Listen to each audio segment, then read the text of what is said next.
Club Providencia, un lugar para encontrarnos en familia. Presenta Combinación Clave. Toda la opinión, realidad y debate sobre los temas que me interesan. Junto a Fernando Paulsen. La clave me escucha. ¿Cómo están? Bienvenidos a Combinación Clave. Estamos ya con nuestro primer entrevistado de esta mañana. Él es el diputado del Partido Liberal y miembro del Frente Amplio, Vlado Mirosevic. Diputado, ¿cómo estás? Fernando, buenos días. ¿Cómo estás? Hace más o menos como 10 días o 12 días fuiste bien halagüeño respecto de de la expectativa que tenías sobre el acuerdo que se había firmado y lo que podía venir encima. Sí. ¿Mantienes la misma expectativa? Me ha tocado participar, Fernando, estos días desde el viernes en la mesa de conversación con la oposición y también con los partidos del oficialismo para avanzar por un acuerdo sobre el acuerdo ya base, digamos, del otro día. Y no ha sido fácil porque inicialmente Chile Vamos, que ellos, dicho sea de paso, han tenido una posición como bloque, sí. Al menos frente a la oposición. Se han sentado a decir, aquí hablamos como Chile Vamos. Y si bien ellos han tenido muchas diferencias, la verdad es que al inicio han estado en una posición muy dura de decir lo que ya se entregó, que en el fondo ellos dicen, entregamos la Constitución del 80, y entregamos la posibilidad de una asamblea constituyente. Eso que ya se entregó, no estamos dispuestos sobre eso a nada más. Eso fue la primera conversación del viernes. Pero la verdad es que pasados los días, la conversación ha ido avanzando bastante y estamos en un escenario en donde ya tenemos los primeros acuerdos sobre algunas cosas, y si bien hemos pasado en varios puntos muertos, la verdad es que hemos avanzado en incorporación de independientes con reglas más equitativas, digamos, para que puedan tener las mismas condiciones de elegibilidad que la de los partidos. Hemos avanzado en cuotas de género, con bastantes condiciones también especiales, digamos, para que puedan resultar más mujeres electas, y tenemos una gran dificultad con respecto a pueblos originarios, que es el tercer punto en donde, sí, ahí estamos frenados, digamos. Ahí durante mucho tiempo la dificultad que había en términos constitucionales era básicamente reconocer a los pueblos originarios como pueblos originarios dentro de la Constitución. Pero ahora se está discutiendo también cuál es el grado de representación asegurada que podría tener en una futura Cámara o en esta misma Asamblea Constituyente. Sí. La verdad, Fernando, es que nosotros le hemos dicho a la gente de gobierno, a los partidos de gobierno, que este proceso que ya acordamos es bastante inédito en la historia de Chile. O sea, nunca una constitución se ha redactado bajo la aprobación de la gente. O sea, el pueblo de Chile nunca ha participado. Solamente hubo una experiencia en 1826 con Ramón Freire a la cabeza que fue a través de un ejercicio democrático, pero que se frustró rápidamente por una guerra civil. Pero el resto de la experiencia constitucional chilena nunca ha tenido una experiencia tan directamente participativa, donde la gente aprueba, si es que quiere una constitución, cuál es el mecanismo, eligiendo de manera directa a sus miembros y finalmente ratificándolo. Nunca había habido esa experiencia. Entonces lo que hemos dicho a la gente de gobierno es, si ya estamos haciendo este proceso inédito, no podemos dejar a los pueblos originarios debajo de este proceso. O sea, los pueblos originarios tienen que participar con una preferencia. Tiene que haber una preferencia para invitarlos a la conversación, a este nuevo pacto social, y por lo tanto tienen que haber escaños reservados. Eso es lo que hemos dicho. Habíamos propuesto un porcentaje sobre el 10, al menos el 10% de escaños reservados de la Asamblea. ¿Qué quiere decir escaños reservados? Quiere decir una elección propia de ellos, sí, en donde ellos sepan que tienen sí o sí el 10% de los escaños van a ser de pueblo originario. Eso no es un invento nuestro, sucede en Nueva Zelanda, en Australia, en Canadá, en algunos países. Nueva Zelanda, por ejemplo, desde el siglo XIX que sucede así. No es que estemos inventando la rueda, solamente nos estamos poniendo a tono con los países que tienen un buen trato con sus pueblos originarios. Y bueno, y esto ha sido, Fernando, la verdad, ayer estuvimos todo el día conversando sobre este punto y no ¿Y hemos logrado un acuerdo. dónde está el tope, Vlado Mirosevic? ¿Cuál es la dificultad? Una dificultad, si tú quieres, que tiene que ver con el carácter unitario que debiera tener el Estado, tiene que ver con el temor a que lo que continúe después de esa declaración o escaño es aumentar autonomías que se entiendan como fuera de la soberanía. ¿Cuál es el problema? Mira, la razón que han dado es una razón ideológica, ¿no?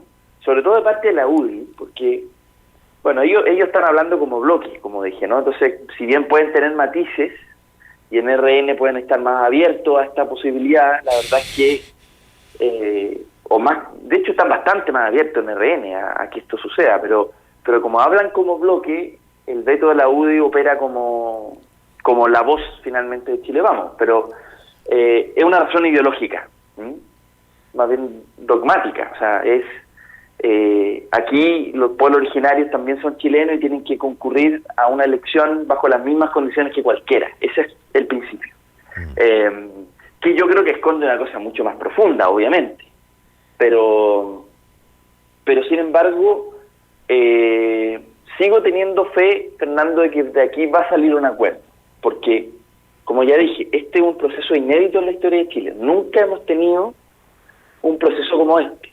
Y dejar a los pueblos originarios sin una preferencia, dejarlo abajo de la mesa de este diálogo, de este nuevo pacto social, no tiene ningún sentido. Por lo tanto, yo tengo esperanza de que vamos a llegar a un acuerdo. Ayer, la verdad es que las conversaciones terminaron en que Chile Vamos decía no aceptamos la propuesta de ustedes sobre pueblo originario, hicieron una contrapropuesta bastante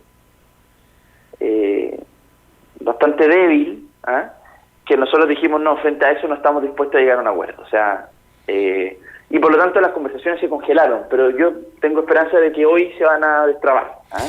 Sí, estamos conversando con el diputado Milovan Mirosevic del Partido Liberal dentro del Frente Amplio, y desde el punto de vista de tu propia coalición, hay bastantes posiciones que se revelaron de alguna manera frente a esto en el momento de la firma. De hecho, Gabriel Boric firmó como él, personalmente, y ha pagado un costo por eso. Y habían algunos partidos que han dicho que esto es una cocina más y por lo tanto lo vieron total y absolutamente distinto que el resto. Sí, creo que ha sido un poco, a ver, creo que hay algunos partidos dentro del Frente Amplio que han tomado una posición que no es la mayoría, pero hay una posición que ha dicho que esto es una cocina. Y la verdad es que está absolutamente fuera de la realidad, porque de nuevo, nunca en la historia de Chile la gente ha votado para elegir el mecanismo y quienes redactan la Constitución. Eso no ha pasado nunca. Siempre ha sido en un contexto en donde el poder de facto o el presidente, en el caso de Alessandri, define quiénes son los redactores de la Constitución. Nunca ha habido una participación directa en eso.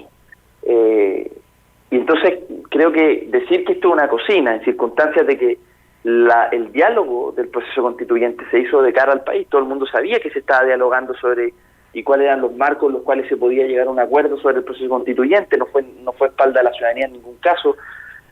Y además creo yo, Fernando, ¿sabes cómo creo que va a pasar a la historia ese acuerdo? Como el único momento en la historia, hasta ahora, en donde el mundo político retrocede para devolverle poder al constituyente original. O sea, el mundo político dijo, entendimos el mensaje, no podemos ser nosotros los que redactemos la Constitución, aquí tiene que participar la gente, y entonces nos retrocedemos para que la gente elija, porque nosotros no vamos a resolver nada, ni el mecanismo, ni quién lo redacta, ni la ratificación final, nada. Entonces creo que, pero bueno, lamentablemente en el Frente Amplio hay algunos que no han entendido eso, y yo diría algunos por legítimas posiciones, en otros casos han primado más bien los egos, creo yo, también hay harto de eso, lamentablemente.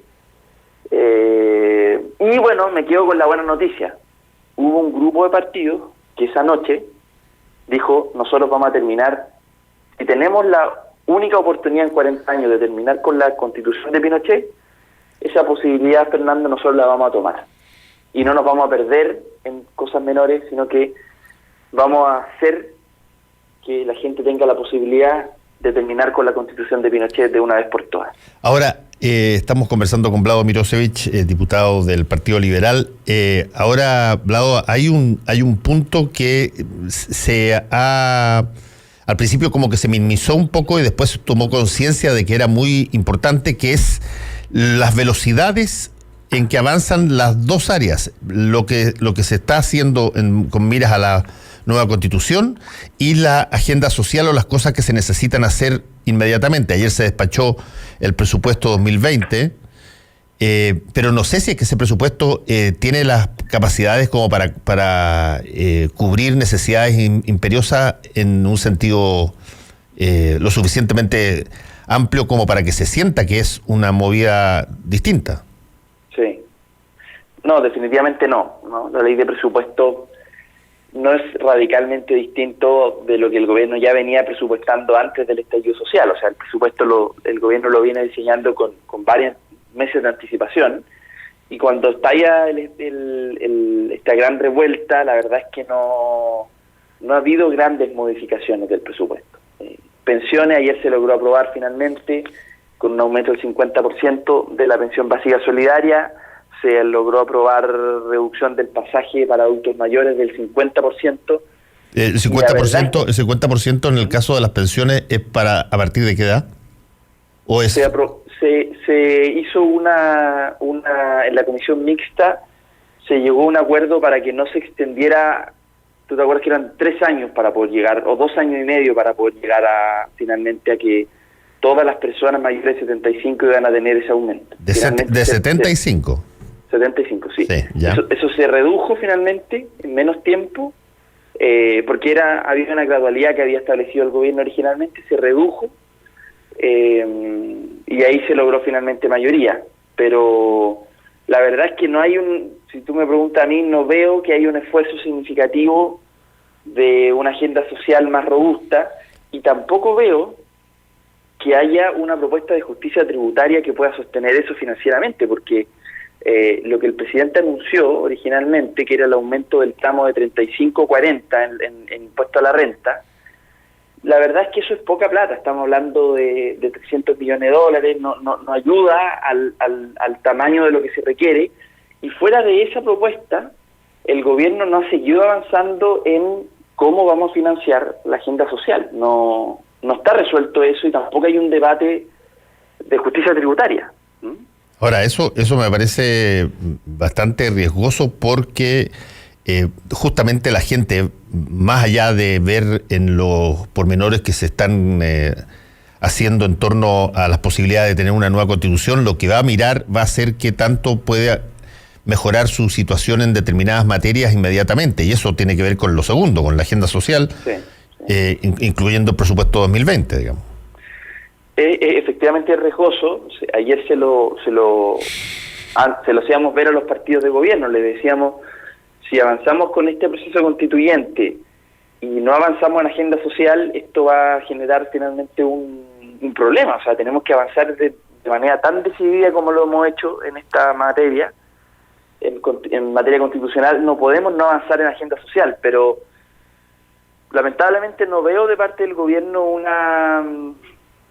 una vocación por abrir este debate de verdad. De hecho, la ley de presupuesto en general fue bastante frustrante. No vimos un cambio significativo de lo que el gobierno tenía pensado, más que estos sobre 1.000 millones de dólares que comprometieron en términos de pensiones básicas solidarias. En el resto no hubo nada muy significativo. La verdad es que no. Estamos conversando con el diputado Vlado Mirosevic del Partido Liberal dentro del Frente Amplio. Ahora, hay otro factor que también ha dividido el Frente Amplio últimamente, que tienen que ver las acusaciones constitucionales. Menos la que tiene que ver contra el exministro del Interior, más la división en la que tiene que ver con el presidente de la República. ¿Qué ha pasado ahí, Vlado? La verdad, Fernando, es que esa división fue originalmente. cuando se propuso, pasados los primeros días del estallido, un grupo dijo hay que hacer una acusación constitucional. Eso generó mucha división porque yo la verdad me resistí harto a la idea de la acusación al presidente hasta que la situación de derechos humanos comenzó a agudizarse. Y pasados los días y pasado el tiempo y que el gobierno no reaccionaba y la violación de derechos humanos se mantenía, la verdad es que lo que inicialmente fue una división dentro del Frente Amplio, una diferencia de opinión más bien, terminó siendo una cuestión de bastante consenso. Y finalmente el Frente Amplio en su conjunto y otras fuerzas más, digamos, pero apoyamos finalmente la acusación constitucional. Y la apoyamos, yo creo, no porque nos guste el ejercicio de la acusación a un presidente, al revés, yo creo que hay que ser muy responsable con eso. Pero el apoyo tiene que ver con que los derechos humanos son sagrados y no se puede permitir que un presidente o que un gobierno viole los derechos humanos de la manera en que lo hemos conocido y que los organismos internacionales hoy día están ratificando, al menos ya Amnistía Internacional, Human Rights Watch, y te aseguro que el informe de la Comisión Interamericana y del Alto Comisionado de la ONU van a ser probablemente en la misma línea. Entonces creo que la violación de los derechos humanos fue lo que hizo finalmente que apoyáramos la acusación. Ahora, no porque creyéramos que va a ganar, la verdad, Fernando. Yo creo que no hay espacio para que los votos en la Cámara de Diputados ni en el Senado estén para la destitución del presidente, pero al menos es un llamado de atención para que el gobierno frene la violación de derechos humanos. ¿Y tú crees que era necesaria una acusación constitucional para eso? ¿No bastaba con los informes de Amnistía y probablemente todos los que siguen, incluyendo el de Human Rights Watch de ayer? Lamentablemente hasta ese minuto al menos no había bastado. De hecho, la recomendación de Naciones Unidas desde el minuto en que se firmó la acusación constitucional, llevaban 2 semanas ONU recomendando que retiraran, más que recomendando, exigiendo que retiraran el uso de balines, que después se demostró que además no eran tan lejos de ser de goma, y el gobierno no lo hacía. Sin embargo, después de la presentación de la acusación, el gobierno retiró el uso de balines, y me da la impresión ha sido más cauto, aunque hemos seguido conociendo de casos de violación de derechos humanos. Me parece que fue una señal importante para el gobierno la acusación. No creo que lo hayan dejado pasar como cualquier cosa. Y si nosotros podemos salvar el ojo de un joven, al menos, o una vida, la verdad es que creo que valió la pena, pero a mí mi sensación es que el gobierno no reaccionaba con el tema de derechos humanos. Yo tuve conversaciones con varios ministros diciéndole esto es inaceptable lo que está pasando, y no se reaccionaba. Oye, Vlado Mirosevich, el otro factor que también encrispa mucho la situación es lo que está pasando en términos de violencia, saqueos, vandalismo, ataques a hoteles ayer en La Serena, incluso hospitales. ¿Quién se hace cargo de eso? Sí, hemos visto imágenes de acciones que ya están absolutamente fuera de cualquier motivación política o de cualquier expresión de una manifestación. Estamos hablando aquí ya de actos verdaderamente delictuales. Yo no tengo ningún problema en decirlo, lo hemos dicho desde el primer día, pero esto lo que hemos visto ya es realmente una situación de, por ejemplo, el ataque a la ambulancia o a los hospitales, es realmente actos que no tienen una motivación de conseguir mayor justicia social, ni mucho menos, está absolutamente lejos de eso. Yo creo que aquí ya definitivamente hay delincuencia que está aprovechando el momento, y también hay delincuencia cuando se ataca a pequeños locales. Ahora, convengamos que esa delincuencia se ampara, digamos, y se protege y usa como escudo humano las movilizaciones que convocan diversas organizaciones. Por lo tanto, mucha gente en el gobierno y en la coalición de gobierno sea que uno esté de acuerdo o no con eso, pero lo que plantean básicamente es que hay que detener el vandalismo y los saqueos antes de poder tomar decisiones de diálogo o negociación con la oposición. Sí, absolutamente. Se aprovechan de la manifestación para poder delinquir, algunos de ellos. Pero la verdad es que tiene capacidad de perseguir esos delitos es la fuerza pública y el gobierno, no es la oposición, lamentablemente. Nosotros no tenemos capacidad de perseguir o controlar aquellos grupos o aquellas bandas que están dedicadas a aprovechar la manifestación para saquear o para robar. No tenemos control nosotros para poder evitar eso. Ahora déjame decirte una cosa, porque el problema, y varios lo han pispado más o menos así, que se hace cada día más urgente el de detener el desorden público, porque lo que de alguna manera está ocurriendo es que ese tipo de cosas no solamente convoca menos gente, no solamente genera situaciones de daño objetivo contra personas y bienes, sino que además hay una suerte de, llamémoslo así, descontrol policíaco que se agrava con todas las cosas que están encima. O sea, ¿cuáles son los incentivos que se tienen en términos estrictos para enfrentar con rigurosidad a estos vándalos y saqueadores, si es que por lo menos Carabineros, y con todas las responsabilidades que les corresponde, por cierto, están encasquillados como los violadores per se de derechos humanos del país? No sé si que tú sientes o has conversado con alguien en Carabineros que te diga que eso puede, no sé, no están cubriendo determinadas zonas porque o no tienen gente o la gente no está tan motivada, lo que me parecería profesionalmente un despropósito, digamos. Sí. A ver, no tengo una información al respecto que pueda confirmar, no solo rumores, pero no. Ahora creo que la violación de derechos humanos no tiene mucho que ver con respecto al control del saqueo, porque por una parte el saqueo, como dices tú, efectivamente amenaza el éxito de las demandas sociales, pero controlar el saqueo no tiene que ver con violar derechos humanos. De hecho, las violaciones a los derechos humanos que hemos visto, y el informe es realmente brutal, realmente las personas que quieran leer el informe de Amnistía o de Human Rights Watch son relatos horrorosos, y además son violaciones, Fernando, incluso que se producen dentro de las comisarías. O sea, no es que se produzcan solo al calor del intento de control del orden público en la calle, sino que es ya una vez controlado el orden público, incluso teniendo a esas personas detenidas, se produce la violación de derechos humanos ahí. O sea, pero es realmente horroroso la situación que ha pasado. Pero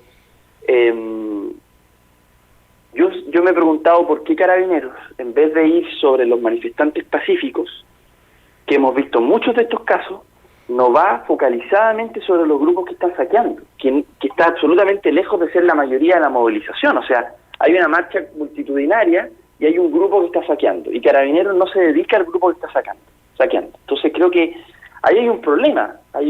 Yo no soy experto en seguridad, pero honestamente me hago la pregunta si tiene sentido la represión de una persona que está pacíficamente manifestando sus demandas en la calle versus de otro que está aprovechando el momento para delinquir. Los esfuerzos debiesen ir ahí, a ese lugar, pero lamentablemente no hemos tenido eso de parte de Carabineros. Y eso solo el gobierno puede definir esa estrategia junto con la fuerza pública. Nosotros no tenemos capacidad de hacerlo, lamentablemente.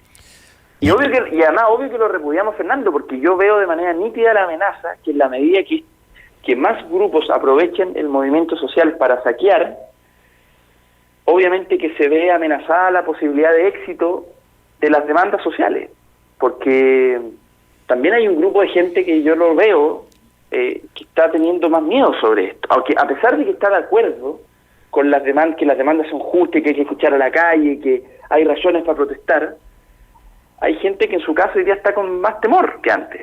Sí, lógico. Y yo creo que eso es creciente, y todos aquellos que queremos que se escuchen las demandas sociales debemos estar preocupados de aquello.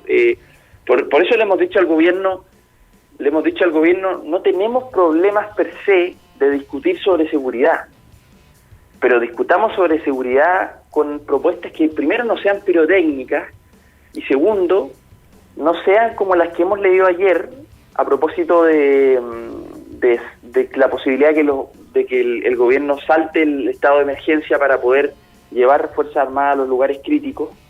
La verdad es que el último párrafo del proyecto de ley es verdaderamente una impunidad por decreto. O sea, es lo que está pasando en Bolivia, impunidad por decreto. El presidente de la República va a poder definir en qué casos no hay responsabilidad penal de parte de los uniformados cuando actúan en función de su deber. Y el presidente, saltándose el Código Penal y todo, va a definir cuáles son las excepciones. O sea, eso, honestamente, no está dentro de un Estado de Derecho. Entonces, ese tipo de propuestas, sí, Fernando, no podemos aprobarla. No se puede aprobar. Está fuera del Estado de Derecho, está fuera del rango de las reglas del juego democrático. Bueno, pasó una cosa bien especial, porque mientras el presidente mandó ese proyecto de ley directamente desde La Moneda, entiendo que los senadores de Renovación Nacional ingresaron un proyecto de reforma constitucional para que tuviera facultades para poder hacer lo mismo. Eso ayer. Bueno, no sabía esa segunda noticia, pero eso te demuestra, Fernando, que no es posible. Nosotros no podemos aprobar, por más preocupados que estemos de la seguridad, no podemos aprobar la impunidad por decreto.